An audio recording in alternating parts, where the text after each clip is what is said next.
buenas tardes, amigos, y bienvenidos a Pasaje a lo Desconocido. Estoy casi seguro que en algún momento de su vida usted debe haber oído, visto o haber tenido algún tipo de referencia sobre un personaje histórico, en este caso español o de lo que es España hoy, el Cid Campeador. ¿Es así? Pues bien, de eso va a tratar nuestro programa de hoy. ¿Existió? ¿Quién fue realmente? ¿Es como se cuenta? ¿No fue así? De todo eso vamos a compartir con ustedes y a partir del conocimiento de nuestro invitado de hoy, el doctor Raúl Lombana, profesor titular de la Facultad de Filosofía e Historia de la Universidad de La Habana y ya una de las marcas de este programa. Así que, doctor, bienvenido nuevamente. Muchas gracias por la invitación. Tenemos un documental sobre la historia del Cid Campeador, que usted participó en su selección, que vamos a poner. Yo le propongo lo siguiente: ¿cómo usted preferiría? ¿Hacer una introducción antes de ver el documental? Pero recuerde el pecado capital aquí. No puede repetir lo que bien diga el documental, es para complementar algo que no diga u opinar. ¿Qué usted prefiere? No, yo no creo que con lo que conocemos nosotros conocemos el tema por el cantar del mío Cid y por lo que nos han hablado en la escuela del tema del Cid. Yo creo que con la introducción que tiene el documental podemos ponerlo y después hacer nuestro comentario. ¿Y regresamos después? Sí, me parece que los amigos televidentes están preparados perfectamente para ese tipo de... Entonces, con su consentimiento pedagógico, les propongo a los amigos que veamos este documental sobre el Cid Campeador y no se vaya. Cuando termine, quédese con nosotros, pues tendremos el complemento y la opinión del doctor Raúl Lombana.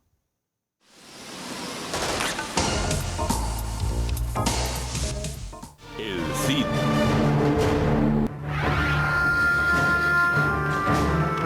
En 1093, el Cid y su ejército privado de 4.000 soldados pasan la Navidad acampados ante las murallas de Valencia, en la costa este de España. El Cid reivindica su demanda de independencia al vasallaje al que nació sometido. Había montado su campamento en julio y el sitio parecía no llegar a su fin. Arrasar las murallas o dejar que la gente muriese de hambre dentro de ellas. Este era el procedimiento habitual para los conquistadores de la España del siglo XI. Su ejército era demasiado pequeño para arrasar las murallas y entrar en la ciudad. Pero sí tenían movilidad y eran muy eficaces.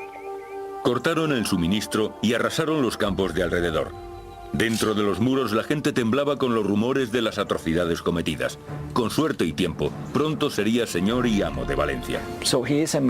Fue un hombre de su época, un guerrero libre que podía llevarse bien con los musulmanes, pero también luchar contra ellos. Un hombre leal a su rey, pero que también podía tomar sus propias decisiones y embarcarse en acciones que no necesariamente aprobaba el rey. La toma de la antigua ciudad española es un momento fundamental en la historia del Cid como guerrero y conquistador. Siglos después, será todavía celebrado como el gran héroe español, en gran parte gracias a un poema épico titulado El Cantar del mío Cid. El poema de 3.700 versos está universalmente considerado como el más antiguo pilar de la literatura española. Pero por su propia naturaleza como poema épico es también una fuente cuestionable para los historiadores. El Cantar del mío Cid es esencialmente un trabajo de ficción, a menudo en contradicción con hechos históricos bien conocidos. ¿Cómo determinar entonces la verdadera historia de la vida del Cid? Para conseguirlo, debemos viajar al pasado, a la época y el lugar de su nacimiento. Sería extremadamente difícil encontrar en el mundo una tierra sobre la que se ha luchado y conquistado más que sobre esta. Fenicios, romanos, griegos, visigodos, musulmanes y cristianos lucharon para dominar España en una u otra época. Cuando el Cid cabalgó bajo este acueducto romano, este ya tenía más de 1000 años.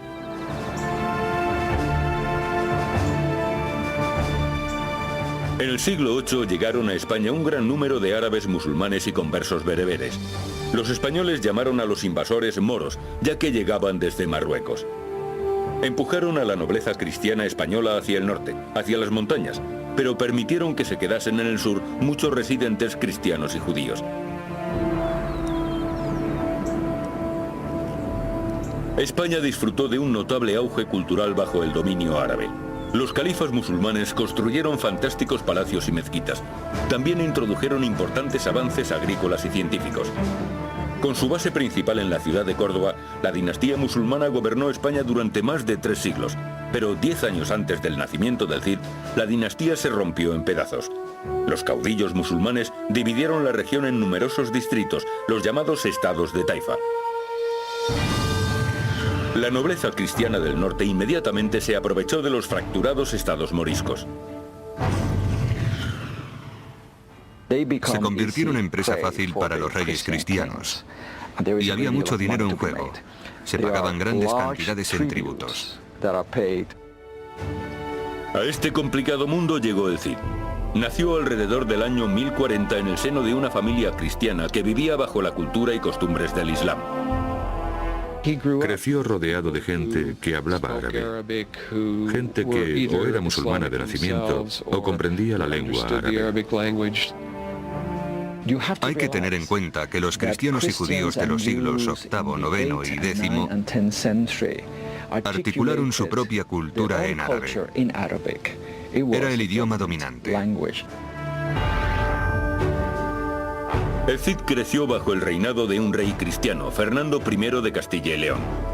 El rey Fernando gobernó bajo lo que parecía una clásica situación de protectorado.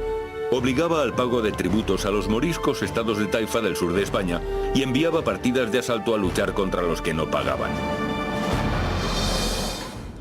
A diferencia de lo que sucedía en otras zonas de Europa, los reyes no tenían grandes propiedades que generasen fuentes de ingresos importantes. Su forma de obtener rentas era participando en estas incursiones. La España medieval ha sido descrita como una sociedad organizada para la guerra, es decir, una sociedad con marcado énfasis por la guerra. Una sociedad esencialmente dominada por aquellos que sustentan el monopolio de las armas. Para poder mantener el control, el rey dependía de los servicios de caballeros y mercenarios. A la edad de más o menos 14 años, el Cid fue llevado a la corte real para servir a Sancho, el hijo mayor del rey Fernando. La educación del joven Cid fue moldeada a su destino, vasallo y soldado. Es una sociedad en la que existe una extraordinaria actitud combativa. Y a esta sociedad pertenece el Cid. Es un miembro más de la nobleza mediana, es decir, de aquella gente que no ha alcanzado el poder de la verdadera nobleza. La mayor parte de la juventud del Cid transcurrió bajo un intenso entrenamiento militar, en particular en el aprendizaje del arte del uso de la espada. Dicen que el padre del Cid le dio la espada de un gran guerrero visigodo, Mudarra. Las armas y la armadura eran premios que pasaban de generación en generación. Una espada como esta se convirtió en el arma preferida del Cid. Pese a que no era tan pesada como las habituales espadas feudales, sí era una pieza de acero letal que podía atravesar la clásica armadura de malla de la época. A los guerreros españoles del siglo XI no les importaba tanto su armamento. Lo único que necesitaban era un arma con la que poder destrozar al enemigo y con la que poder atacar desde sus caballos. Las armaduras de aquella época eran excepcionalmente ligeras. El objetivo, poder llevarlas con comodidad en las largas campañas de asalto. Pero el éxito militar en la Edad Media necesitaba algo más que el frío acero. El Cid, para llegar a convertirse en el soldado que más tarde demostraría ser, aprendió a utilizar otras herramientas. El Cid era un experto en el uso del astrolabio, un antiguo instrumento de origen griego que se utilizaba tanto para la orientación como para medir el tiempo. Los musulmanes introdujeron su uso en España y permaneció como uno de los principales instrumentos usados por los astrónomos hasta finales del siglo XVIII. La habilidad del Cid en el uso del astrolabio, especialmente como ayuda para su orientación en su cabalgar por España, le serían de gran utilidad durante el resto de su vida. Gracias a su destreza, el Cid fue nombrado hombre de armas del príncipe Sancho en el ejército del rey Fernando. Juntos comenzaron a cabalgar en 1063, cuando el Cid tenía unos 23 años. Fue su primera batalla, y fue una batalla sangrienta entre el rey Fernando y su propio hermano, el rey de Aragón. En la España medieval, la sangre no era más gruesa que el agua o el dinero.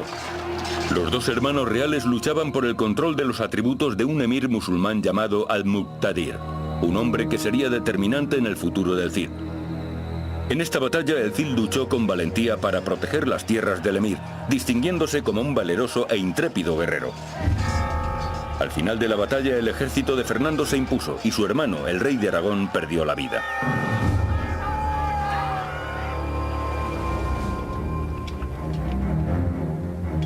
Dos años después moría el rey Fernando. Dividió sus tierras y protectorados entre sus 3 hijos, incluyendo a Sancho. Para el Cid, ahora portador habitual y sargento de instrucción para el rey Sancho, las oportunidades eran ilimitadas, pero una nueva generación de guerras fraternales se divisaba en el horizonte.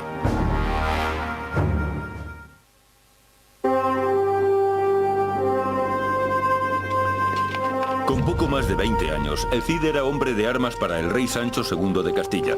Para un guerrero en la corte, era el más alto rango. La caballería del Cid estaba compuesta de hombres de la nobleza media, hombres como él. Compraban sus propios caballos y armaduras, y el Cid les adiestraba para el combate, incluyendo el combate a caballo. En el siglo XI surgió una innovación importante en el combate a caballo, con el desarrollo de lo que se llamó la lanza acostada. Anteriormente, un guerrero a caballo podía usar la lanza de 2 maneras. Por encima, para lanzarla, o por debajo, para clavársela al enemigo. Con esta nueva lanza, el soldado tenía un asta más larga y pesada que podía sujetarse con la mano bajo la axila, lo que le daba más extensión a su letal punta. La utilización de este tipo de lanza sobre un caballo al galope requería un buen entrenamiento. Pero las ventajas para hombre y caballo eran obvias. Un arma letal compuesta por la fuerza de la lanza, el hombre y el caballo. Imagine a cientos de soldados en el campo de batalla cargando con estas lanzas. Era el arma más letal que se había visto sobre los campos de batalla medievales. La caballería acompañaba al Cid a cobrar los tributos de los reinos de Taifa. Como recompensa a los soldados, se les entregaba una parte del botín obtenido en estas incursiones. Pronto el Cid tendría más razones por las que luchar. El rey Fernando había dejado Castilla en herencia a su hijo mayor Sancho, pero la mejor parte de esta tierra, León, fue entregada a su segundo hijo, Alfonso VI. Cuando el rey Fernando reparte su reino, comete el gran error de dar una parte a Alfonso y otra a Sancho. De este modo, una vez más, los reinos de León y Castilla quedan divididos. En 1068 los conflictos y envidias fraternales terminan en guerra. Durante los siguientes 4 años, Alfonso y Sancho se miden en varias ocasiones en el campo de batalla. El año decisivo fue en 1072. En enero, Sancho toma León y envía a su hermano al exilio. Alfonso encuentra refugio en la ciudad morisca de Toledo, justo al otro lado de la frontera de la pequeña ciudad de Zamora. Pero pese a no ser una gran ciudad, Zamora era un enclave estratégico fundamental en el camino hacia León. 9 meses después comienzan a extenderse rumores de insurrección en Zamora. Temiéndose lo peor, Sancho y el Cid cabalgan hacia la ciudad. En el siglo XI un rey tenía que gobernar desde su caballo, no desde su trono. Se ha dicho del Cid que se distinguió por su valentía en todas las batallas en las que participó, pero en ninguna tanto como en Zamora. Según se contaba, luchó a la vez contra 15 caballeros, acabó con la vida de uno de ellos, desmontó a otro e hizo huir a los demás. Pero mientras el Cid lucha, Sancho pierde la vida. Los rumores de traición se extendieron con rapidez. La pregunta es, ¿quién fue responsable? Cuando Sancho murió en Zamora, posiblemente su hermano Alfonso estaba en Toledo. Había sido exiliado a Toledo. Yo tengo la sensación, al igual que mucha otra gente durante los últimos 900 años, que su hermano Alfonso estaba implicado en la muerte de Sancho, aunque no de forma directa. Desde luego fue el mayor beneficiado por su muerte. Inmediatamente se hizo cargo del reino de Sancho. Afortunadamente, la incomparable destreza del Cid en los campos de batalla le aseguró un lugar en la corte de Alfonso, si así lo decidía él. El Cid necesitaba un rey del mismo modo que un vasallo necesita un señor. Y el rey necesitaba al Cid del mismo modo que un señor necesita un vasallo. Lo que quiero decir es que en esta época esa era la base de la negociación, del compromiso, de enterrar el hacha, de seguir adelante. Si querían sobrevivir, estas eran las reglas. Y de verdad creo que así sucedió en realidad. En el poema épico a esta pragmática reconciliación se le da una importancia mítica. Obliga al rey a jurar que no tiene nada que ver con la muerte de su hermano, con su traición. Y Alfonso VI lo hace. Jura no ser responsable de aquella traición. Aunque la poética historia de este juramento es mítica, sí hay evidencia suficiente que demuestra que el Cid y el rey Alfonso negociaron un acuerdo. El Cid contrae matrimonio mediado el año 1070. La boda se celebra por todo lo alto. Existen muchas posibilidades de que dicho matrimonio fuese en realidad concertado por el rey, en parte como recompensa por los servicios que el Cid le había prestado. Uno de los testigos de la boda es García Ordóñez, el soldado y cortesano favorito del rey Alfonso. Pronto se convertiría en la némesis del Cid. La corte de un rey en la España del siglo XI era un lugar bastante difícil, como suele suceder en todas las cortes. El tipo de entorno donde los odios y rivalidades surgen sin parar. Los primeros problemas surgen en 1079 con la recaudación de tributos. El Cid fue enviado a Sevilla, García Ordóñez a Granada. Algunas fuentes aseguran que el primer paso lo dio García Ordóñez. Otros sugieren que la primera agresión fue obra del Cid. Todos están de acuerdo con que se encontraron en el campo de batalla en Cabra. Y fue un encuentro sangriento, con el Cid empuñando su imponente espada, acabando con la vida de cuantos se cruzaban en su camino. Cuando el fragor de la batalla terminó, el Cid surgió victorioso. No solo eso, capturó a García Ordóñez y lo mantuvo prisionero durante 3 días. García Ordóñez tenía muy claro que había sido públicamente humillado por el Cid. Y esto era algo que ningún respetuoso noble de la época tenía intención de permitir. El Cid liberó a García Ordóñez, pero este jamás olvidó la humillación. En el cerrado y viciado círculo de la corte real, García Ordóñez fue más rápido a la hora de conseguir que el rey le dedicase unos minutos de atención. Comenzaron a extenderse los rumores de que el Cid se estaba quedando con parte de los tributos que recaudaba para el rey.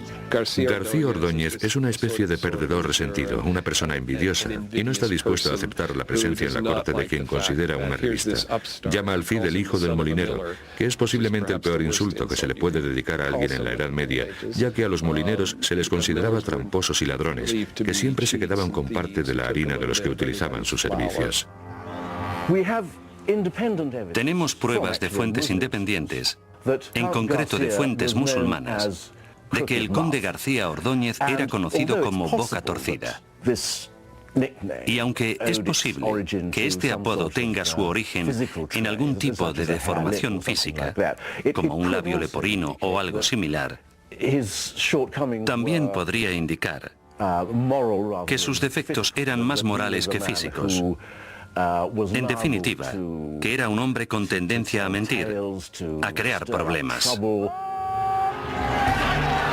En 1081, el Cid dirige un enorme ejército al asalto de los asentamientos cercanos a Toledo, otro protectorado del rey Alfonso. Su pretexto era cobrarse venganza contra los bandidos que operaban en aquella zona. El Cid y sus caballeros asolan la campiña y hacen prisioneros a 7000 hombres. Un manifiesto alarde de poder. Para el rey Alfonso, la sospecha, alimentada por la insidiosa campaña de rumores de García Ordóñez contra el Cid, se convierte ya en paranoia. El rey teme que el Cid esté intentando usurpar su posición. Le envía al exilio y confisca todas sus propiedades. Para el Cid, toda una vida de servicio queda borrada de un plumazo. Le espera un futuro sombrío. Es cierto que fue un golpe importante, pero tal vez no tan importante como hoy en día podamos pensar. La experiencia del exilio era en realidad bastante habitual para los nobles de la época. y siempre existía la esperanza de que el exilio acabase pronto y que las tierras se pudieran recuperar. El Cid se acercó a los caudillos vecinos. La competencia era feroz y sabía que su espada tendría buena demanda. También sabía que las recompensas podían ser generosas. El Cid era un soldado de principio a fin, un excelente soldado. Así que en realidad era la única forma que tenía de ganarse la vida. Tenía que encontrar a alguien que le pagase por luchar. Tenía que convertirse, en una palabra, en un mercenario, y es lo que hizo durante su exilio. En Zaragoza se reencuentra con el emir al-Muqtadir, el mismo contra el que luchó en 1063. Desde aquellos años, al-Muqtadir había añadido una buena parte de la costa mediterránea española a su reino. Diplomático de éxito, también era conocido como poeta, filósofo y maestro de astrología y geometría. El Cid fue a la corte del emir musulmán de Zaragoza y solo pidió una cosa: contratadme. Y así fue. Y el emir jamás se arrepintió, porque el Cid le sirvió extremadamente bien. Además, el Cid ganó mucho dinero trabajando a su servicio. Al-Muqtadir había seguido atentamente la trayectoria del Cid, de joven y novato soldado a miembro de la corte real, con el poder suficiente como para conseguir que el rey Alfonso VI se sintiese amenazado. Le contrató en un abrir y cerrar de ojos, y se dice que el propio Al-Muqtadir le dio el apodo del Cid. El nombre es en realidad de origen árabe. Alguien que en cierto sentido no solo tiene amigos musulmanes, sino que los respeta y que muestra respeto por la cultura musulmana. Algo que no era poco habitual para cualquiera que se relacionase con este mundo, en una época en la que la cultura musulmana estaba profundamente enraizada en España.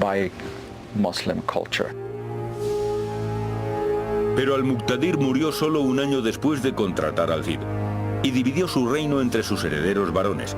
Uno de sus hijos recibió tierras al este y al sur. Otro de sus hijos recibió la ciudad de Zaragoza. El Cid se quedó en Zaragoza al servicio de su nuevo emir. En realidad, no sabemos cuál era la situación del Cid en la corte del emir. Si su relación era cordial, si cenaban o bromeaban juntos, o si el Cid era tratado como un subordinado o como una especie de técnico militar. Sencillamente, no lo sabemos. La rivalidad entre los dos hermanos musulmanes fue en aumento. Para el Cid, esto era una reproducción exacta de lo que ya había vivido, las guerras entre Sancho y Alfonso. Y había aprendido de estas experiencias. En Zaragoza, y mientras reforzaba las defensas de su periferia, se concentró en adiestrar a sus tropas hasta convertirlas en una eficaz fuerza guerrera. Uno de los lugares que eligió fortificar fue el viejo castillo de Almenar. Después de siglos de batallas, el paisaje español estaba poblado de ruinas. Según ciertas estimaciones, había una fortificación de un tipo u otro aproximadamente cada 17 kilómetros cuadrados. En una tierra asolada por bandidos, autorizados por el Estado o disidentes, era importante tener un refugio que también garantizara la seguridad de las comunicaciones y las líneas de suministro.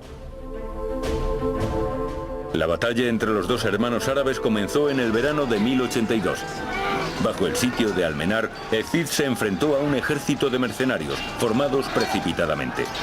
Pese a que se enfrentaba a una fuerza muy superior en número, la aleatoria alianza no fue rival para sus tropas excelentemente adiestradas. Sus hombres capturaron a un gran número de enemigos y tomaron rehenes, entre los que se encontraba el conde Barcelona y un buen número de sus caballeros. Razonablemente creo que podemos asumir que el Cid era un buen comandante, un comandante exitoso, principalmente por el trabajo que desarrollaba antes de entrar en combate. Creo que también podemos asumir, con solo observar su registro de victorias, que sus hombres tenían un entrenamiento excelente. Y también estoy seguro de que el Cid era muy consciente de la importancia de la vieja máxima militar de que el tiempo utilizado en reconocimiento del terreno nunca es tiempo perdido. Sus campañas fueron meticulosamente preparadas en relación al terreno y características específicas naturales donde se iban a desarrollar. De forma significativa, los servicios del Cid para el emir musulmán de Zaragoza quedan omitidos del Cantar del Mío Cid, el épico poema cristiano que narra su vida. Este episodio ha sido completamente obviado. En el poema jamás se habla del Cid en sus batallas al servicio de los emires musulmanes, pero sí de sus campañas contra ellos. Mientras el Cid permaneció en el exilio luchando para los musulmanes, los problemas del rey Alfonso iban en aumento. Los habitantes de Toledo, su protectorado, clamaban por un nuevo liderazgo. Alfonso había dependido desde hacía mucho tiempo de la recaudación de tributos de la ciudad. Temiendo la insurrección, en otoño de 1084 sitió Toledo. El invierno fue brutal y la ciudad de Toledo resistió con valor. Pero el ejército de Alfonso esperó. La toma de la ciudad duró 10 meses. En mayo de 1085, asolada por la hambruna y las enfermedades, la ciudad tuvo que rendirse. Fue la primera conquista importante de un ejército cristiano en 300 años. La noticia hizo sonar la alarma. Los líderes musulmanes temían que esta fuera la primera de muchas invasiones. Fue una llamada de atención para todos ellos, porque significaba que los castellanos empezaban a tener otras ideas más allá de la de simplemente cobrar tributos de los ciudadanos. Para evitar la reconquista cristiana del sur de España, los musulmanes dirigieron su mirada a través del estrecho a África. Allí surgía un nuevo poder, una estricta y militarista secta del Islam, los almorávides. Estás atrapado entre la espada y la pared. En el norte los cristianos, que a veces son amigos pero otras veces asolan tus tierras. Esta es la espada y está en el norte, a punto de caer sobre tu cabeza. Y luego en el sur, el norte de África, los almorávides, un grupo de musulmanes más estricto, con una visión muy diferente de lo que debe ser el Islam, más austeros, más exigentes con sus súbditos. La pared. Los musulmanes que vivían en España construyeron un mundo de enorme belleza, lujo y ocio. Eran devotos musulmanes, pero apreciaban el vino y la astrología. Los gobernantes de los reinos de Taifa sabían que perderían sus ciudades, pero todavía tenían tiempo para elegir quiénes llegarían a ser sus conquistadores. El Cid pasó 5 años al servicio de los emires musulmanes de Zaragoza. Con cada victoria, su reputación se restauraba, sus cofres se llenaban, la lealtad de sus soldados se hacía más fuerte. Pero su antiguo jefe, el rey Alfonso VI de Castilla, también acumulaba victorias y amasaba fortuna. En un intento por extender su ámbito de influencia y recoger mayores tributos, Alfonso decidió dirigir su ejército contra la ciudad de Zaragoza, y decidió hacerlo en persona. Allí se hubiese encontrado cara a cara con su antiguo súbdito y caballero de confianza, con el Cid.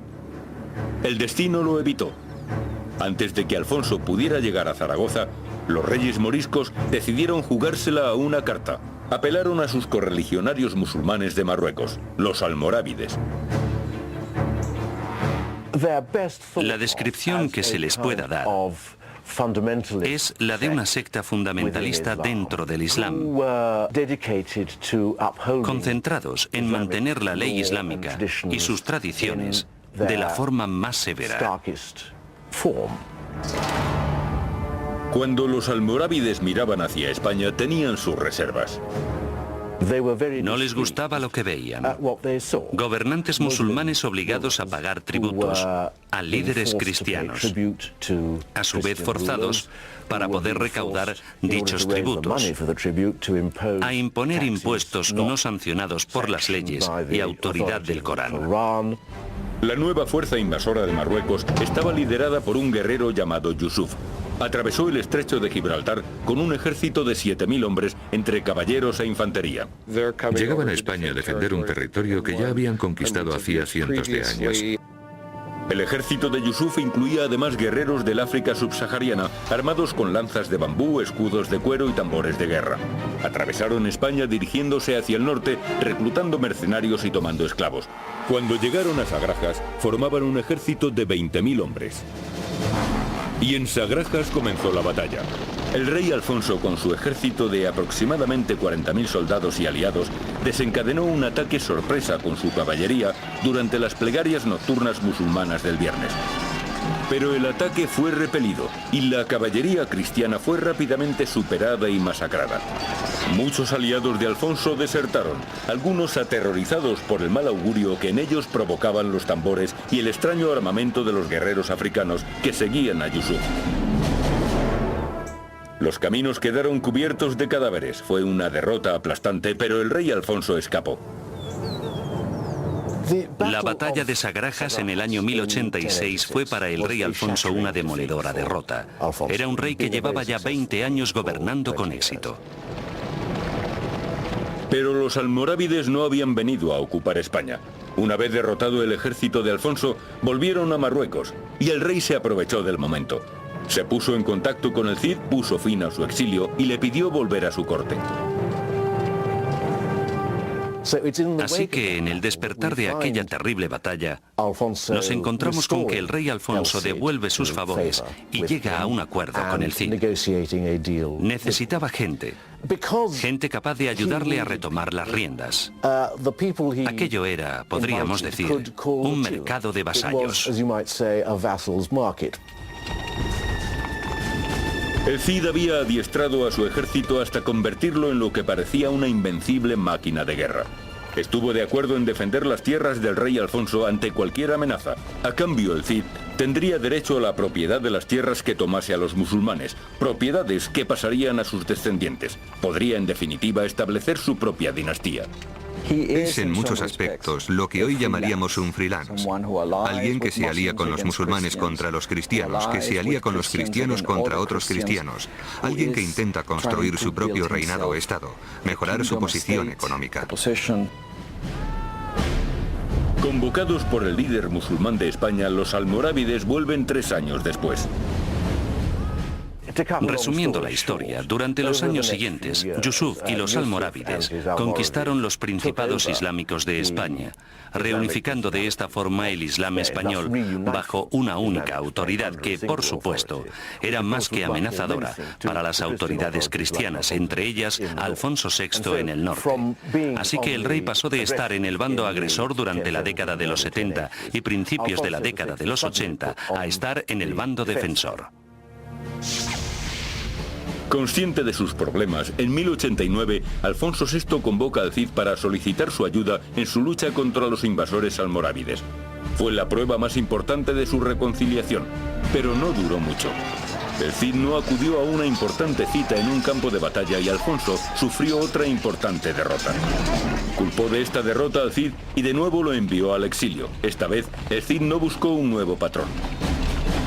Condujo a sus hombres bien armados y a caballo hacia el norte, por la costa mediterránea, recaudando tributos para su propio cofre de guerra. Los gobernantes de las ciudades más importantes, tanto cristianos como musulmanes, se unieron para enfrentarse al advenedizo guerrero. Gracias a una información de su viejo amigo el emir de Zaragoza, el Cid pudo retirarse a las montañas cercanas a Tébar, al norte de Valencia. Allí, en lo alto de la montaña, formó una posición defensiva bien fortificada. La persecución del Cid estaba liderada por el conde de Barcelona, que acampó bajo la fortificación en tierra llana.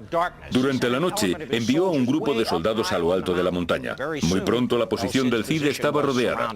Al amanecer, los dos ejércitos se encontraron. En esta ocasión, el conde de Barcelona contaba con el factor sorpresa, y en un principio las cosas iban como él quería.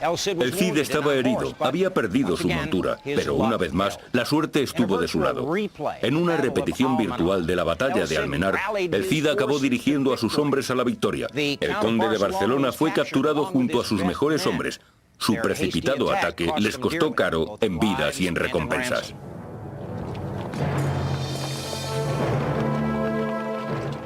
Está demostrado que el Cid era un comandante de gran habilidad. Y creo que también está claro que era un comandante con suerte, aunque sospecho que esto podía tener que ver con su moral y la moral que supo transmitir.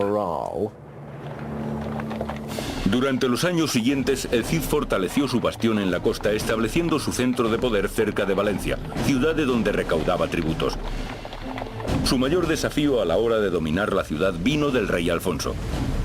Con la ayuda de una recién aislada flota italiana, Alfonso bloqueó Valencia. Pero el Cid respondió con un ataque donde más le dolía al rey, en Castilla. El Cid dirigió personalmente un brutal ataque sobre esta rica región. Llegó a las tierras de García Ordóñez, en La Rioja, y arrasó con todo aquello que encontró en su camino. Violentamente, sin piedad, devolvía la jugada a sus enemigos. Esta despiadada incursión del Cid tuvo éxito. Alfonso entendió el aviso y abandonó Valencia. Pero para el Cid, una nueva amenaza comenzaba a agruparse en el sur. Los almorávides habían dirigido su mirada a la tierra del Cid, Valencia.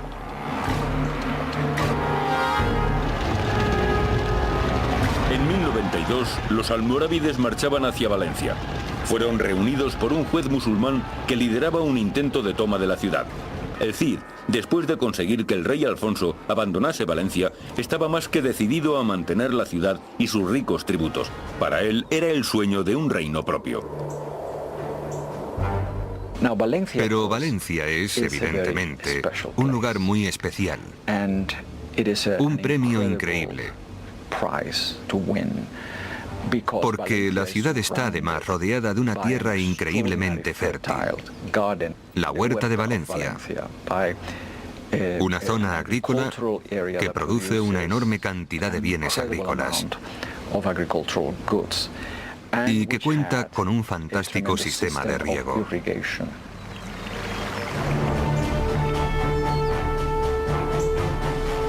El Cid lideró constantes asaltos a los asentamientos existentes en las afueras de la ciudad, pero permitió a los residentes que se rendían mantener sus casas y campos. Y como es evidente que un ejército pelea también con el estómago, el Cid sabía muy bien que necesitaría las granjas para alimentar a sus tropas durante un posible asalto de larga duración. En julio tenía ya la ciudad totalmente bloqueada. Hoy en día, las puertas de la amurallada ciudad de Valencia se encuentran en pleno centro de la ciudad y el océano a varios kilómetros. En los días del Cid, el océano estaba tan solo a 10 manzanas en aquella dirección. Para el Cid, Valencia era, no cabe duda, un premio muy importante. Y podría haber sido, aunque esto sean solo especulaciones, el germen y el principio de una especie de Estado independiente en sus manos. En mayo de 1094, antes de que el ejército almorávide pudiese llegar a las puertas de la ciudad, el juez musulmán que lideraba la toma de la ciudad se rindió al Cid. Después de 10 meses, el sitio de Valencia había llegado a su fin, pero muy pronto el Cid se encontraría de nuevo en problemas. Acababa de hacer prisionero al juez musulmán cuando los almorávides llegaron a la ciudad. Inmediatamente pidió refuerzos a sus aliados, pero estos no llegaron. Tendría que enfrentarse a los invasores sin apoyo alguno. Los almorávides acamparon en la planicie de Cuarte, superando en número de efectivos al ejército del Cid. Durante 10 días y 10 noches utilizaron técnicas de guerra psicológica. Rodeando las murallas de la ciudad, llenaron el aire de aullidos y del ensordecedor redoblar de sus tambores de guerra. Había comenzado un segundo intento de sitio. Los almorávides comenzaron la operación de sitiado atacando las líneas de suministro de la ciudad. El discurrir del tiempo era de vital importancia, así que el Cid atacó inmediatamente. Inteligentemente diseñó un amago de ataque de caballería, haciendo salir a un grupo de caballeros por una de las 5 puertas de la ciudad. Cuando los almorávides atacaron a los caballeros del Cid, este envió a otra unidad por otra de las puertas de la ciudad, con el objetivo de atacar la retaguardia de los invasores musulmanes. La sorpresa fue total, la maniobra brillante. En el corto espacio de un día, el Cid había derrotado al enemigo. Los muertos yacían por toda la ciudad. Las noticias de la victoria corrieron como el fuego. Era la primera vez que los almorávides habían sido derrotados. Y esta derrota de los almorávides tuvo una tremenda resonancia, y no solo en España. Para los cristianos de todo Occidente, el hecho de que estos musulmanes aterradores, desconocidos, que llegaban de África, pudiesen ser derrotados, era de verdad algo impresionante. Para el Cid era ya el momento de asegurar su reinado sobre la ciudad de Valencia. En un truculento acto de castigo ejecutó al juez musulmán quemándole vivo. Después, encarceló a la aristocracia de la ciudad y pidió astronómicas cifras como recompensa. Continuó con sus asaltos a los asentamientos cercanos a la ciudad.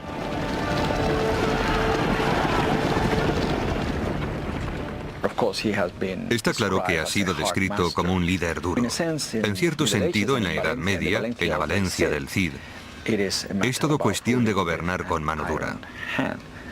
Pero al mismo tiempo, como bien supieron siempre los gobernantes de éxito, tenía la habilidad de ofrecer riquezas y presentes a todos los que le eran leales. Se trata de castigar al malvado y recompensar al bueno, lo que esencialmente significa castigar a tus enemigos y recompensar a tus amigos, sean quienes sean. La habilidad que demostró el Cid para derrotar a los hasta entonces invencibles ejércitos almorávides es realmente notable. Y creo que también se podría decir que, en cierto modo, es además inexplicable. Pero tenía la reputación de ser invencible. Y de verdad creo que cuando luchas contra alguien al que todos consideran invencible, es bastante aterrador. La siguiente conquista era la Roca de Murviedro, al norte de la ciudad. El Cid pisaba huellas históricas. Hacía 1400 años que Aníbal había luchado por esta misma posición. Mientras siguiese en manos musulmanas, los derechos del Cid sobre Valencia estaban en peligro. Es de manera sencilla la más importante posición defensiva natural en el conjunto del sector central de la costa mediterránea española. Las comunicaciones, el transporte de mercancías y suministros militares, todo ello podía quedar amenazado si las fuerzas hostiles controlaban la Roca de Murviedro. En Murviedro, el Cid empleó tácticas psicológicas propias. Amenazó con quemar vivo o torturar y ejecutar a todos los que estuvieran dentro de la ciudad y no se rindiesen. Y cuando se rindieron, los hizo marchar encadenados hasta Valencia. Ya era el indiscutible dueño de la ciudad.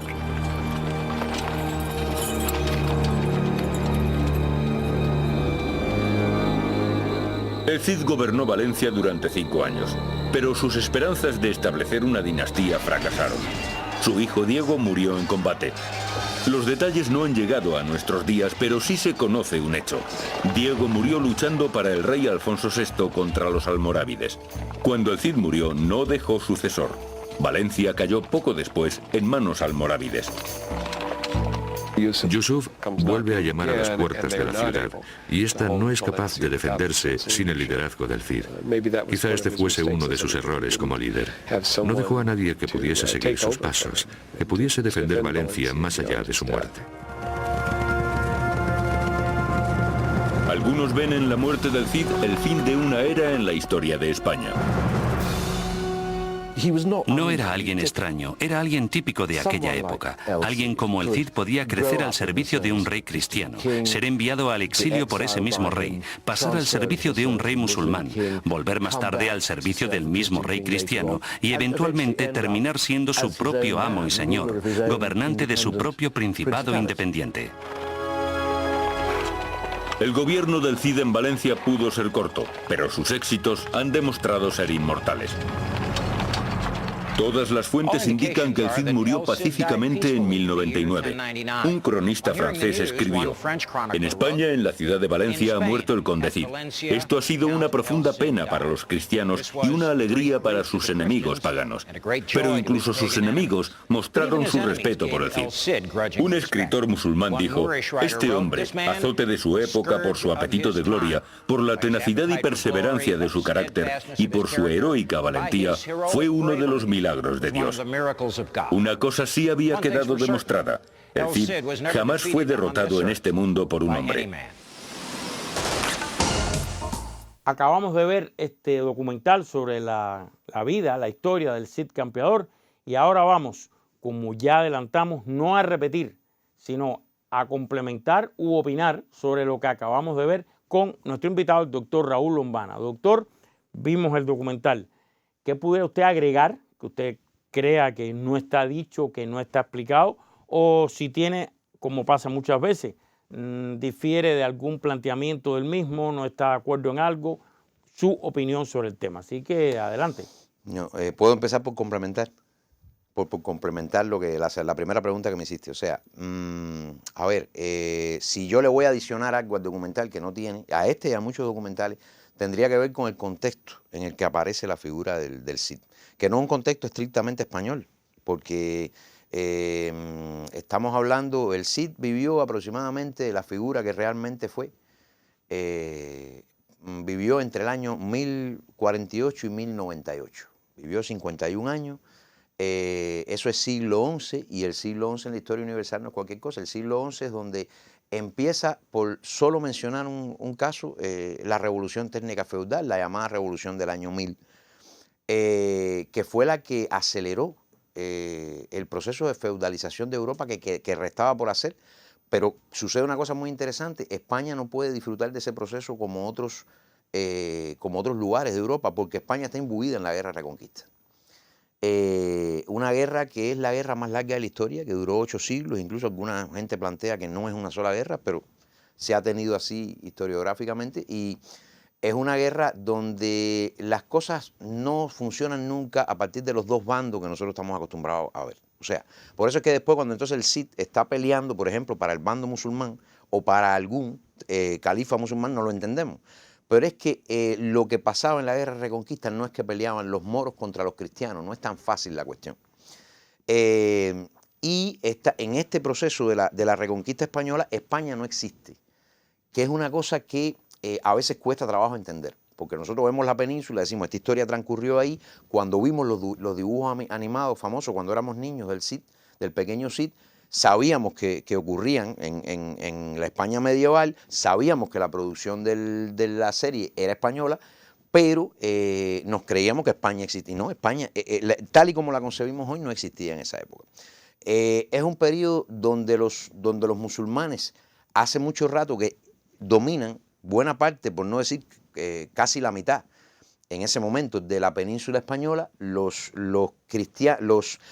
Castilla y León no están unidas. De hecho, la historia del Cid transcurre en un momento de rivalidad entre León y Castilla, y todavía ni siquiera eso se ha unido, fíjate. Y en medio de eso, los musulmanes no están, como a veces nos parece en el mapa abajo, y los leoneses y castellanos, aragoneses arriba. No es así. Es una bifurcación, es una entremezcla de territorios controlados por unos y por otros, que hacen de España un crisol en esos momentos, de la península ibérica. Entonces, si vamos a decir ahora, porque el Cid es un mercenario, que lo fue, y el Cid no es la figura que hemos creído que es a partir de la iconografía, tendríamos que aplicarle eso a todos los personajes de esa época en España, pero incluso tendríamos que aplicárselo a los reyes. O sea, Taladrí es una etapa más compleja de lo que nosotros creemos, donde no hay, además, un contexto donde lo que será España se pueda desarrollar económica, política e integrarse social y culturalmente lo suficiente como para expulsar más rápido al invasor, ¿no? Y en ese contexto es que tiene lugar la historia del Cid, que es una historia increíble, porque además estamos hablando de un hombre que no se ha verificado que haya perdido un combate nunca. Los hay, no es el único, pero no son muchos. Cid mercenario es un término algo novedoso quizás para algunos escuchar esto. ¿Me puede...? Bueno, en apariencia, porque quizás lo que no sepan mucho es que Cid es una derivación de Sidi, y Sidi es señor en árabe. O sea, el título de Cid viene de la denominación árabe, no de la denominación castellana.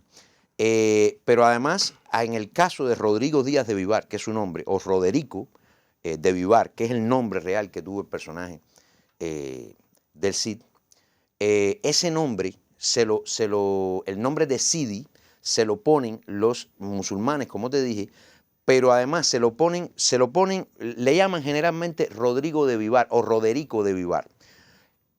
Aunque lo denominan así Hurtadillas, no le gusta reconocerlo como Sidi, porque ellos realmente le llamaban Sidi a los grandes combatientes castellanos y leoneses que eran miembros de una nobleza, y ellos al Cid no querían reconocerle ese mérito, porque lo tenían como alguien que castigaba a los musulmanes cuando estaba del bando de los cristianos. Digamos que le tenían más odio que cariño, ¿no? Y a partir de aquí, pues entonces decirle Sidi era darle un reconocimiento. Pero no pudieron evitar que en el pueblo llano, árabe, morisco, se utilizara el término y entonces al final la cultura castellana terminara llamándolo Cid. Pero fíjate que es el único que se lo aplican. No se lo aplican a otros señores castellanos. No hubo otro Cid. Eran o Cides, pero no Cid. Es posible que alguien alguna vez haya dicho una frase donde haya querido reconocer como señores denominados, pero aplicado a una figura con un nombre característico, no, es el único. El Cid es el Cid campeador, Rodrigo Díaz de Vivar, para los árabes, Roderico el campeador, y otra derivación que tiene también en árabe que al final significa campeador. Campeador de campear, del campo de combate. Viene de ahí el término. ¿Por qué usted cree que todavía en siglo XXI es una historia que funciona tanto, de la que se habla tanto? ¿Por qué? Bueno, a ver, en eso tuvo un papel muy importante el franquismo español del siglo XX. Eso es otra cosa que quizás acá en la contemporaneidad no se haya valorado tanto, pero es un fenómeno ya incluso datificado. El franquismo, España, como te dije, a pesar de que puede tener una nacionalidad y una identidad en la época moderna muy fuerte, España en su historia guarda un alto grado de dificultad para integrarse como nación. Y podemos estar hablando del primer imperio de la historia que conquistó y qué conquistas tuvo además, porque fue dueña del mundo, en el caso de América, con el descubrimiento, conquista y colonización, sin ser todavía hay una nación, propiamente dicha, si le aplicamos la denominación de lo que es una nación canónica en esa etapa, por lo menos en 1492. España tiene una historia nacional, pero una historia nacional emergente. ¿Qué quiere decir emergente? Muy rápida, que se ha entretejido en una cantidad de tiempo muy dinámica. Tiempo en el que España a nivel internacional no ha ganado muchas batallas. Y entonces cuando el franquismo llegue al poder, después de un proceso republicano que tú conoces bien, el franquismo, entre los elementos que asume de ese irredentismo español, que hereda de los italianos, de ese irredentismo y ese nacionalismo de ultraderecha franquista, rescata la historia del Cid como héroe nacional. España necesita un héroe nacional medieval que tiene que ser de la Reconquista. Y entonces no lo construyen, pero sí lo buscan y lo realzan y empiezan los cómics, empiezan los libros, las alegorías, los actos. ¿Sabes que en el franquismo, por ejemplo, se dosificó mucho el tema de la escuela, de lo que había que enseñar en la escuela, los libros de texto? Se hacían obras de teatro con la representación del Cid y se divulgó. De ahí es de donde viene la decisión de poner el Cid como texto. Lo que pasa es que la decisión en otros países, como en el nuestro, viene por el valor literario que tiene el Cantar de Mio Cid, que es una historia taladrí totalmente distinta. El valor que tiene el Mio Cid como cantar literario no se lo quita a nadie. Es el cantar de gesta más grande y técnicamente mejor logrado de la historia de la literatura española en esa etapa, ¿ya? Ahora bien, que refleje la vida de esta otra cosa importante en la historia, no en la literatura, que es la vida de Rodrigo Díaz de Vivar, es una conexión, pero son dos cuestiones muy distintas. Cada una tiene su mérito porque lo tiene.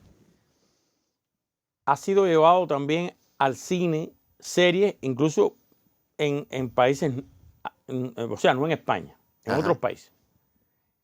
¿Qué queda? ¿Qué es lo que usted nota que se refleja más en estas versiones?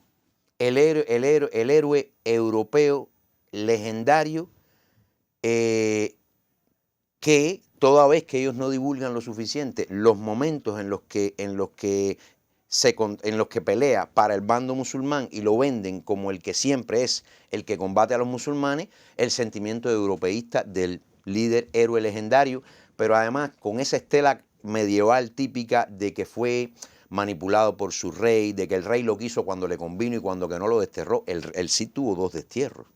De que el hombre que viene de abajo, que no pertenece, eso es otro tema importante, no pertenece a la nobleza, a la aristocracia y llega a tener ese mérito por su propio bregar militar, porque logra ganar los combates que nadie logra. Ese símbolo, ese hito europeo que necesitan los europeos para definir sus criterios nacionales según de donde sea el héroe nacional, ¿no?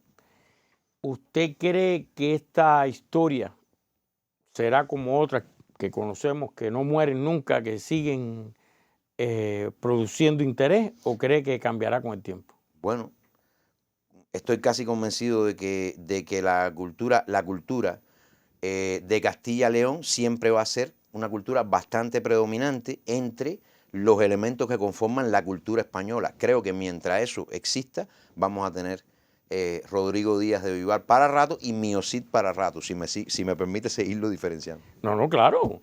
Entonces, y espero que tengamos también doctor Raúl Lombana para rato, que nos complemente y nos dé sus opiniones sobre el tema. Ojalá. Así que rápido, doctor, lo estoy invitando a que me acompañe a el momento de las interacciones, como llamamos a las vías por las que ustedes, a quienes cariñosamente conocemos como accionistas principales, pueden interactuar con su programa.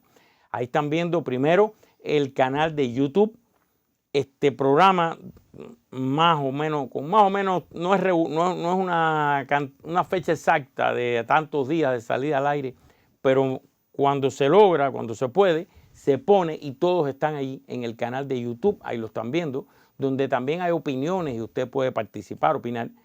Y de ahí me voy a la página de Facebook. Importantísima, esencial, yo diría, en la comunicación. ¿Por qué?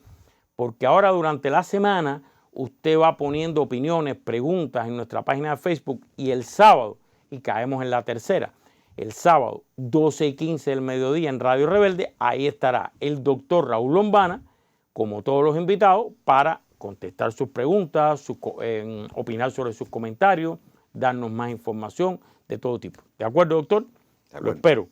Sábado 12:15 del mediodía. Y amigos, solo me resta, como cada semana, invitarlos a que esto sea solo un inicio para que usted busque, lea, escuche, analice, profundice, alimente su cerebro. ¿Para qué? Para que, como siempre les pido, al final saque usted sus propias conclusiones. Buenas tardes.